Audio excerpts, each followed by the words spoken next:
Ô boa noite pra quem é de boa noite. Ô bom dia pra quem é de bom dia. Então, galera, hoje vamos continuar a nossa aula de Excel, falar um pouco, né? Mostrar melhor a função ProCV e a função ProCH, que é análogo a ProCV, né? Então, continuar um pouco, né, de onde paramos. A coluna cargo, nessa tabela, né, que estamos vendo aqui, que foi a que construímos, ela tem por finalidade apresentar o nome do cargo com base no código fornecido nas células da coluna código, né? Vou mostrar aqui para vocês. Então, no cargo, eu tenho que mostrar o cargo referente ao código que eu coloco aqui. Se eu coloco o código 2, ele tem que aparecer o cargo correspondente ao código 2. Se for o 3, o cargo correspondente ao 3. Se eu colocar um número maior que 15, no caso 16 ou 17, ele aparece erro, né? Qualquer número acima ele aparece erro. Essa tabela, chamando essa outra parte da tabela que tem código, cargo e salário. Para isso utilizamos o código ProCV, que ele pega um número e pega esse número e puxa o dado correspondente na horizontal, né, na linha. Isso o ProCV, que é o vertical, e o ProCH, que é o horizontal, pegaria de baixo. Vou mostrar aqui, demonstrar aqui para vocês. Se eu trocar por ProCH, em vez de me retornar o número, o dado que corresponde ao lado do número 1, ele vai me pegar o que corresponde à horizontal, que corresponde ao baixo, abaixo, né, a coluna. Trocar aqui, vocês podem ver que ele me retorna um 2. Então, voltar aqui, né, para o ProCV. Então, para tanto, utiliza-se uma forma baseada na função ProCV, que efetua pesquisas de valores em uma tabela baseada no sentido vertical. Analogamente a essa função, há também a função ProCH, que efetua a pesquisa nas tabelas expressas no sentido horizontal. Então, na célula C6, que é aquela célula que corresponde ao cargo, temos o código ProCV, B6, que é o número que queremos, né? Que contém o código que queremos. E no M6 temos de onde inicia a tabela que ele vai puxar, até, que esse símbolo aqui, dois pontos, quer dizer até o O20, né? Eu quero que puxe o quê? A segunda posição. Então, observe a apresentação do texto na lista de salários, em que B6 é a célula que possui o número referente ao código, M6 até o O22, que é a faixa de célula em que se encontra a tabela de código, cargo e salário. Lembrando, né, que esse símbolo de dólar quer dizer que é a posição absoluta, que independente de se eu quiser colocar esses dados nas tabelas abaixo de forma automática, ele não vai mudar conforme o acrescente, né? Ele não vai mudar de M dólar 7, M dólar 8 e assim sucessivamente. Ele vai manter esse mesmo código em todas as células, né? E o 2, que no código, né, nessa parte aqui do ProCV, corresponde à segunda coluna, que é o que eu quero, né? Na qual se deseja basear a pesquisa dentro da tabela que está na faixa de M6 até o 20. Ou seja, pretende-se retornar o nome do cargo correspondente ao código localizado. Então, todavia, pode acontecer de ser fornecido um valor de código que não existe na tabela. Nesse caso, a fórmula deve prever essa situação e alertar o usuário quanto ao erro, né? Então, a fórmula da C6 deve ser como a gente fez. Deve ser efetivamente escrita como, eu pergunto, né? Se é, o B6 é menor que 1 e o B6 é maior que 15, então eu vou retornar um erro, né? Eu coloquei aqui uma condição ou que vai, no caso, se não me retornar o erro, vai me retornar o ProCV, que é como acaba retornando ali quando colocamos um número na faixa de 1 até 15.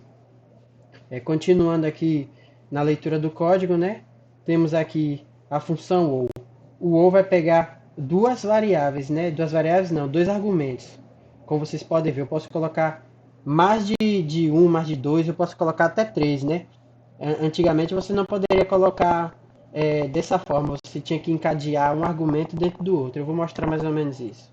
Mas, por enquanto, fica assim, né? Então, o ou, ele verifica se o valor do código fornecido está dentro da faixa de valores de 1 até 15. O primeiro argumento eu pergunto se o B6 é menor que 1 ou o B6 é maior que 15. Então, se uma dessas condições for satisfeita, eu entro no erro.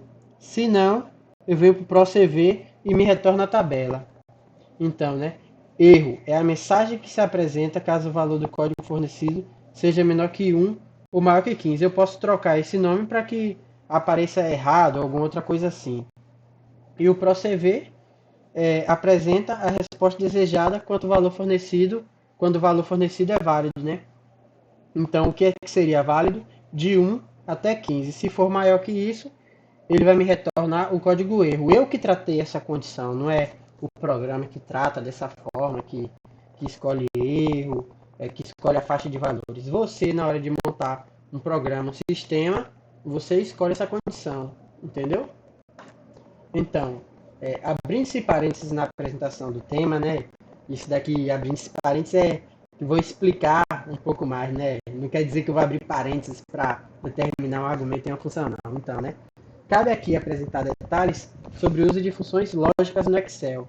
A gente se falou de se, de ou, de e, de not, mas não aprofundou, né? Então, nessa parte aqui agora, vamos aprofundar isso. Observe que na fórmula anterior usou-se a função ou, que é lógica, é uma função lógica, né? Você tem uma lógica nisso. Eu pergunto para alguém, ou você vai à pizzaria ou você vai ao cinema. Eu tenho uma resposta lógica, né? Se aquilo é verdadeiro ou não é verdadeiro. Fulano vai à praia e vai ao cinema. Se as duas condições forem verdadeiras, eu teria um valor verdadeiro, né? As duas condições, ele tem que ir à praia e tem que ir ao cinema. No ou, eu posso apenas uma das condições ser verdadeira para que, no caso, seja verdadeiro, né? E a função não, que é a negação do valor. Se for verdadeiro, se for falso, ele se torna o valor oposto. Mas vou mostrar aqui em uma tabelinha que é melhor. As funções lógicas e ou são utilizadas quando é necessário avaliar mais de uma condição para a tomada de uma decisão. É possível avaliar de 1 até 256 condições como argumentos dessas condições.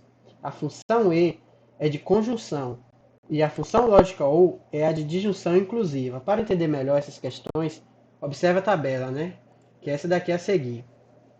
A função lógica de conjunção e do ponto de vista filosófico, né, que tudo vem da filosofia, é essa questão de lógica, a lógica de conjunção é a relação entre duas ou mais posições. Entende-se como posições, não, proposições. Entende-se como proposição com uma condição, né? Então eu tenho uma condição, eu tenho um argumento, né, também, que é perguntando se uma condição 1 ou uma condição 2 é verdadeira, ele vai me retornar um resultado lógico, né? Então, que geram um resultado lógico verdadeiro quando todas as proposições, então quando todas as condições, sem exceção, forem verdadeiras, conforme a tabela 1. Aqui eu tenho uma tabela com duas condições apenas. Então, se a condição 1 é verdadeiro e a condição 2 é verdadeiro, eu vou ter um resultado lógico como verdadeiro. Se eu tenho a condição 1 como verdadeira e a condição 2 como falso, eu já tenho um resultado falso. Ou o oposto também, né? A condição 1 falso e a condição 2 verdadeira, eu tenho falso. E se as duas forem falsas, me retorna falso. Vou mostrar aqui para vocês no exemplo, né? Vou colocar aqui na coluna D, D1, um valor verdadeiro. Eu posso fazer uma função que me retorne um valor verdadeiro, mas aqui, como exemplo, vou já puxar o código que determina um valor verdadeiro, né? Coloquei aqui um verdadeiro e um falso. Vou colocar aqui também, deixa eu ver, não, vou colocar como na tabela, na própria tabela verdade. Verdadeiro, eu tenho que colocar o símbolo de igual para poder chamar uma função, né? Verdadeiro, verdadeiro. Aqui vou colocar falso. e aqui verdadeiro, e aqui falso e falso. Então, eu vou colocar aqui um código.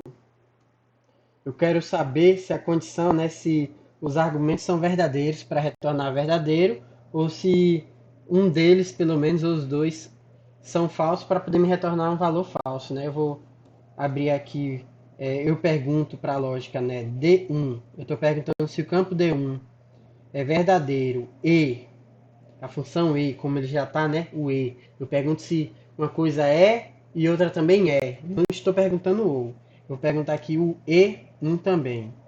É verdadeiro. Então, ele me retorna verdadeiro. Se eu copiar esse código para todos os outros campos, ele vai me retornar falso, né? Porque aqui, analogamente, eu tenho o D como verdadeiro, mas o E é falso. Então, no E, quando uma condição for falsa, eu tenho um retorno de falso, né? Para mostrar isso, eu vou colocar mais um argumento. Em vez de dois argumentos, vou colocar três argumentos. Vou colocar aqui um argumento falso. E colocar aqui mais um argumento no código também, que vai ser letra F1. Vocês podem ver que, por causa de apenas um argumento falso, eu tenho aqui o argumento D1, E1 e F1. Apenas um é falso, mas vocês podem ver que esse um falso já me retorna o valor de falso, né? Como vocês podem ver aqui na tabela, né? Sem exceção. Todas as proposições, todas as condições têm que ser verdadeira, né? Continuando aqui agora, né? A função lógica de conjunção ou. Do ponto de vista filosófico, ainda, né, da filosofia, lógica de disjunção inclusiva é a relação lógica entre duas ou mais proposições, de modo que seu resultado lógico é verdadeiro quando pelo menos uma das proposições for verdadeira, conforme a tabela 1.2, que é essa tabela aqui, né, do operador de disjunção. Se eu tenho uma condição 1 como verdadeiro, uma condição 2 como verdadeiro, resultado lógico verdadeiro. Se eu tenho uma condição 1 verdadeiro e a condição 2 falso, eu ainda mantenho o verdadeiro, porque eu estou perguntando se a condição 1 ou se a condição 2 é verdadeira. Eu estou perguntando ou uma coisa ou outra. Os dois podem ser, ou apenas um pode ser verdadeiro para que me retorne verdadeiro. Se ele for falso na primeira condição, ou se ele for verdadeiro na segunda, ele continua me retornando verdadeiro. Então, ele só é falso quando todas as condições são falsas. Então, vou mostrar aqui também na tabelinha. Deixa eu puxar aqui para baixo aqui para poder manter, né? Deixa eu ver aqui o E para vocês verem. Aqui eu vou colocar a operação do OU. Vou puxar essa mesma tabela aqui para não precisar digitar. E vamos aqui, OU igual. E vou colocar aqui os argumentos. D14 e o E14 ainda, na linha 14. Então vocês podem ver que quando eu chamo o OU e coloco o argumento que tem com o conteúdo de valor verdadeiro na primeira condição e na segunda condição de verdadeiro, ele me retorna verdadeiro. Deixa eu voltar aqui, só um momentinho. Quando eu tenho na próxima, né, um verdadeiro e um falso, diferente do E, ele me retorna o valor de verdadeiro. Quando eu tenho o primeiro falso e o segundo verdadeiro, me retorna verdadeiro. Mas na quarta na minha quarta condição, onde pergunta se os dois são, se um é verdadeiro, o outro é verdadeiro, como eu tenho os dois falsos, ele vai me retornar o valor de falso. A mesma coisa se eu colocar aqui, deixa eu ver aqui, da mesma forma que eu fiz no outro, né? Vou fazer aqui igual falso. E colocar mais um argumento aqui, o F14. F13, F14. Vocês podem ver que mesmo tendo um falso, ele continua sendo verdadeiro. Mas se eu colocar aqui como verdadeiro, na última, cadê? Verdadeiro, ele me traz como verdadeiro. Vocês podem ver que já muda, né, totalmente isso daqui. Deixa eu ver. O E mudou aqui quando eu copiei. Mas eu creio que deu para entender bem, né? Então, o E e o O é praticamente como nós vivemos, né? Nós perguntamos para uma pessoa se você vai fazer musculação e karatê. Eu pergunto, você vai fazer musculação e karatê? Se você for fazer os dois, é verdadeiro, mas se você for fazer só um ou outro, não é verdadeiro. Mas quando eu pergunto, você vai fazer musculação ou natação? O valor é verdadeiro se um dos dois satisfazer ou se os dois forem satisfeitos. Se as duas condições, né? Então, continuando. No caso de uso das funções e ou, estão limitadas ao uso máximo de dois argumentos por funções. Isso daqui eu tirei do livro, eu creio que seja um pouco antiga, né? Que como vocês podem ver, eu utilizei mais de um argumento, usei 3 argumentos em uma mesma função, mas continuar a leitura aqui e eu mostro melhor isso, como é que era feito antes e como vocês podem fazer ainda, né? Essas funções baseiam-se nas definições de e com condição 1 e 2 e ou com uma condição 1 e uma condição 2. Caso haja necessidade de utilizar mais de duas condições, é preciso efetuar o encadeamento de funções e ou. O encadeamento é o que a gente fez no código C. Nós encadeamos, né? Então nós utilizamos uma função C com um argumento 2 com um argumento, né, ou dentro. Então eu encadeei o ou dentro do se. Eu posso encadear vários ous dentro do ou então um e dentro de um ou e mais diversos outros argumentos, como vocês podem ver aqui, né? Por exemplo, sendo preciso efetuar a tomada de uma decisão baseada em 3 funções, com o uso da função e, ela é definida por um e, a condição 1 e o outro e, perguntando uma condição 2 e uma condição 3. E se eu houvesse necessidade de colocar mais outra condição, eu colocaria um e aí colocaria condição 3 e condição 4. Ou então, se eu precisasse de mais uma, eu sempre colocaria um e mais 2 condições. Mas vocês podem ver que no caso aqui não é necessário. Eu utilizei 3 argumentos, eu posso usar até mais.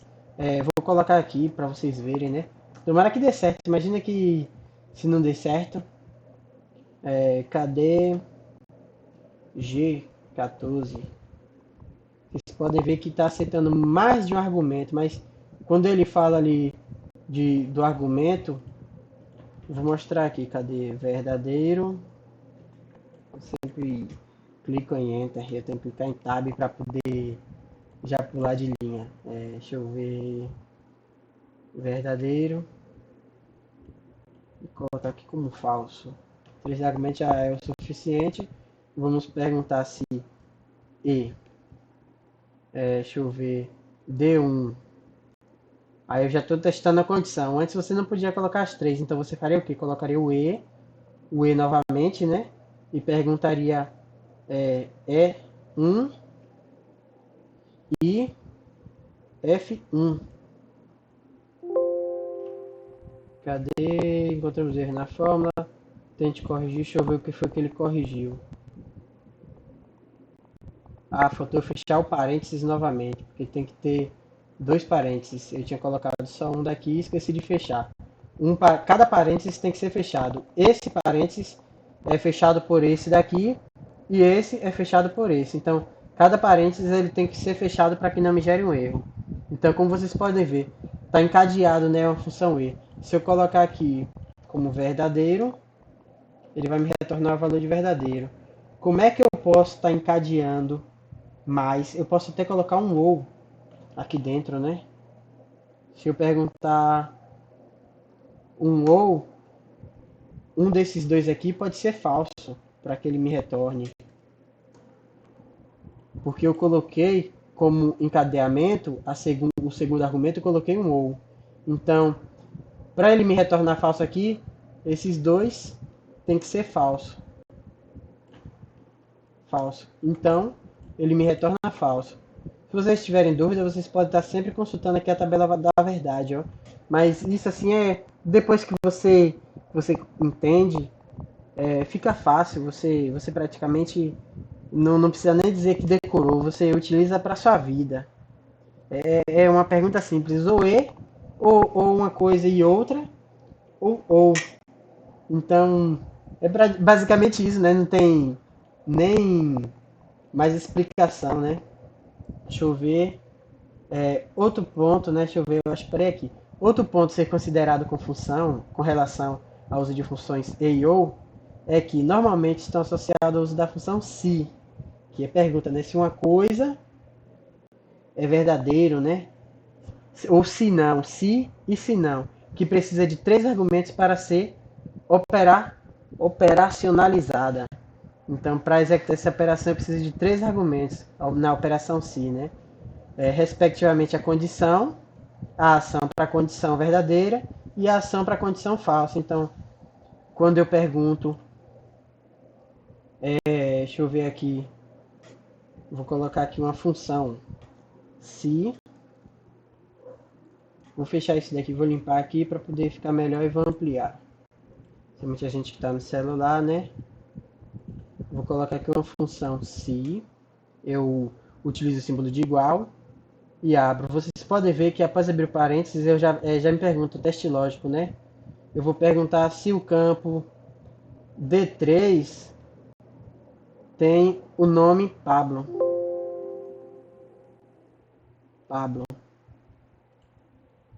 Se for verdadeiro, eu quero que retorne, que diga assim, meu nome. Vocês veem que texto, qualquer texto eu coloco entre aspas. Se eu quero retornar um número, eu não preciso colocar entre aspas. Mas se eu quero que retorne um texto, eu coloco entre aspas. Ou se eu quero testar uma condição de um texto, é tudo entre aspas.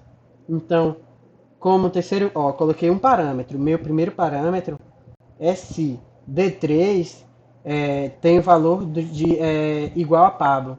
E como segundo parâmetro, eu coloquei que se o valor for verdadeiro, ele vai aparecer o meu nome, no campo A3, na célula A3.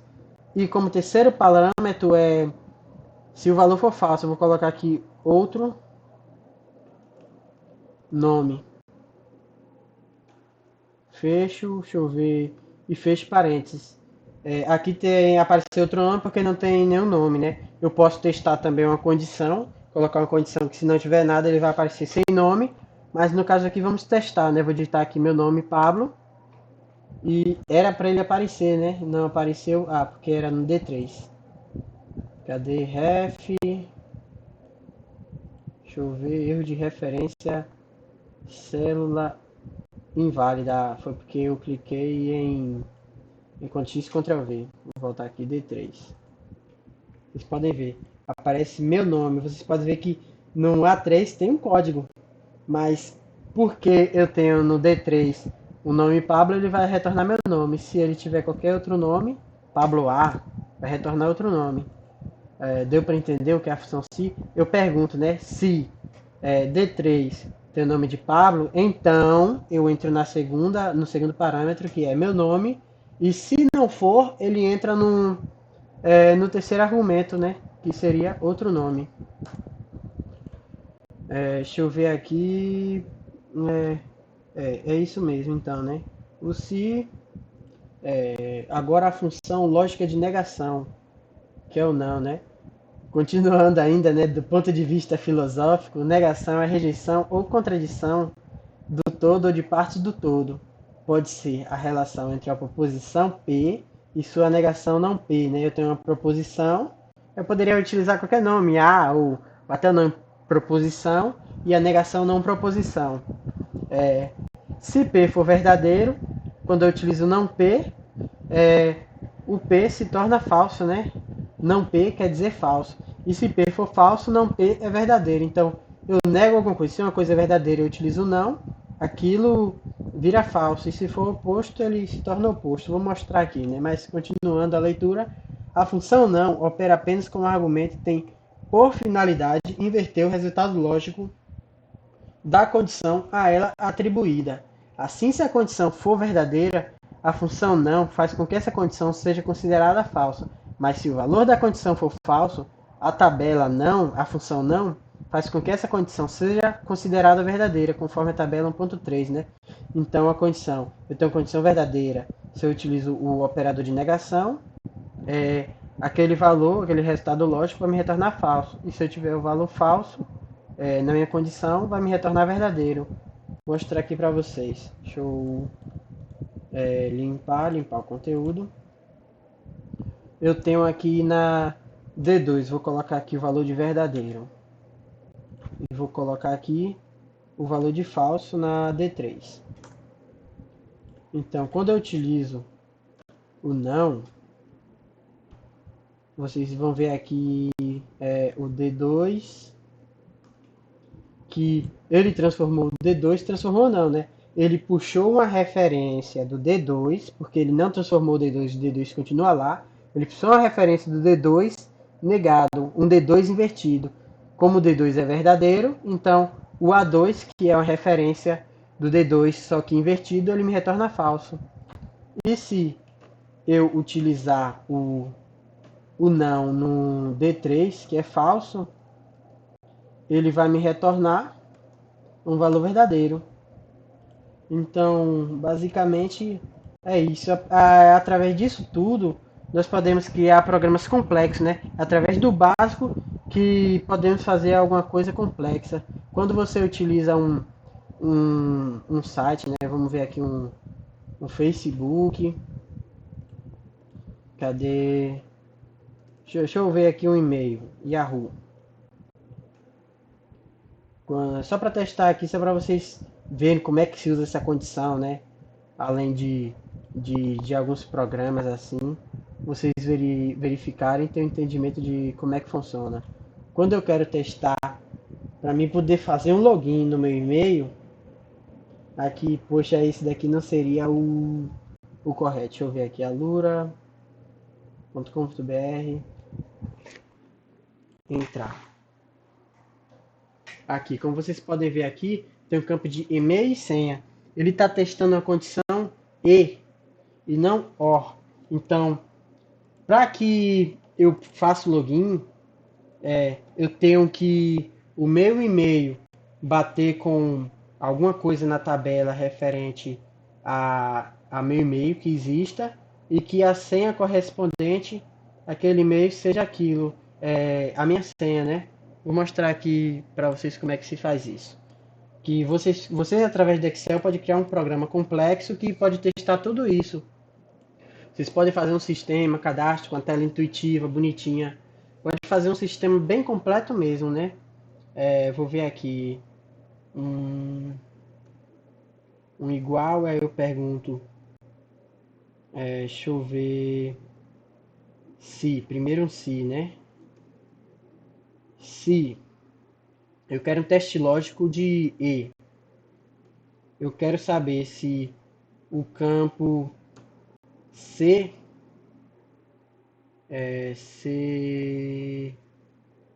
deixa eu ver, C2, C3 mesmo. C3 tem um e-mail pabloleal7@hotmail.com e ainda no E eu quero testar que, deixa eu ver, a senha no caso seria o D3 referente ao campo de senha é igual a 1, 2, 3, 4, 5, 6. Vou fechar porque eu já perguntei o meu argumento. Coloco aqui entrou no e-mail e aqui eu coloco senha ou e-mail errado. É assim que um sistema de login é feito, com muito mais complexidade ainda, né? Mas basicamente é isso. Faltou aqui uma aspas. Deixa eu ver. Testei a primeira condição.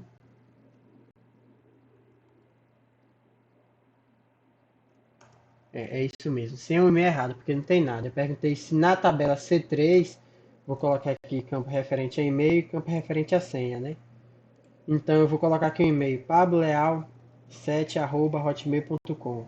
É assim que se faz um login. Aqui eu coloco um 2 3 4 sem o e-mail errado, mas se eu colocar 5 6 entrou no e-mail.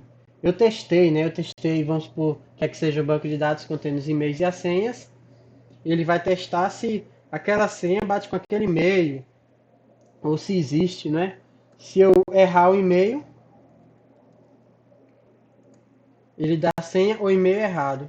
Mas assim que eu coloco todos os dados certinho, no caso não me retornaria um texto com o nome entrou no e-mail, né? Mas me retornaria o acesso ao meu e-mail. Então, é isso mesmo e acabou por hoje, pessoal.